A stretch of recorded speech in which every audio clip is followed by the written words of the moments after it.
عسلامة، إن شاء الله الناس الكل تكون لاباس وفي صحة جيدة. اليوم نعملوا مع بعضنا إن شاء الله حلو تونسي زمني يقولوا له كعابر كرتاج ولا كعابر اللوز. المكونات: خليط 200 جرام لوز، 70 جرام سكر جلاس، 4 مغارف ماء زهر ولا عطرشية.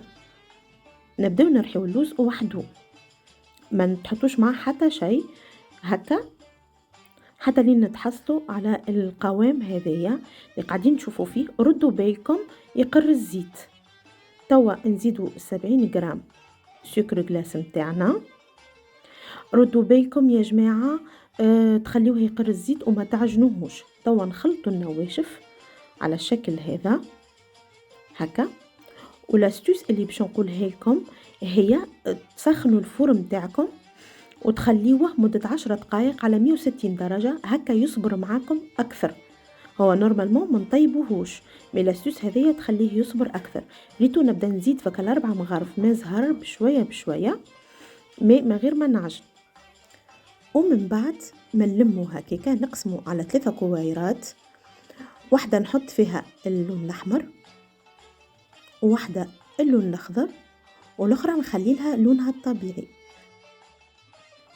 هذيك الالوان اللي باش نستعملوها، وناخذ بالكويره كويره ونعملها دبودان هكايا فوالا على الشكل هذا.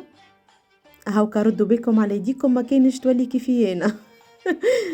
نكمل الاخرانيه اللون الاحمر متاعنا، ونحطوا فوق زوز الوان الاخرين هكا، نلصقهم في بعضهم. وتوا باش نقص اللوز متاعي على 15 جرام الكعبورة متاعنا. هاو كنقص ونوزن في نفس الوقت، ما تفوتوش 15 جرام وما تعملوش اقل من 10 جرامات. ومن بعد ناخذ السكر الابيض نورمال ماهوش سكر جلاس، ونحط فيه هكا كعابر هذوك متاع كختاج فوالا. نغلفهم مليح مليح باللوز سامحوني بالسكر حتى يوليو على الشكل هذا. ومن بعد كما قلت لكم 10 دقائق على 160 درجة في الفور حتى نتحصل على الزين والعين هذا والتابلو اللي ما شاء الله صدقوني من أسرع الحلويات، أسهلها وألذها وأبنها. شكون اللي ما يحبش اللوز بالماء زهر ولا الماء عطرشية ولا الماء ورد؟ جربوها وقولوا لي رايكم في التعليقات. ان شاء الله يا ربي تعجبكم، وجبت لكم وصفه سهله عليكم.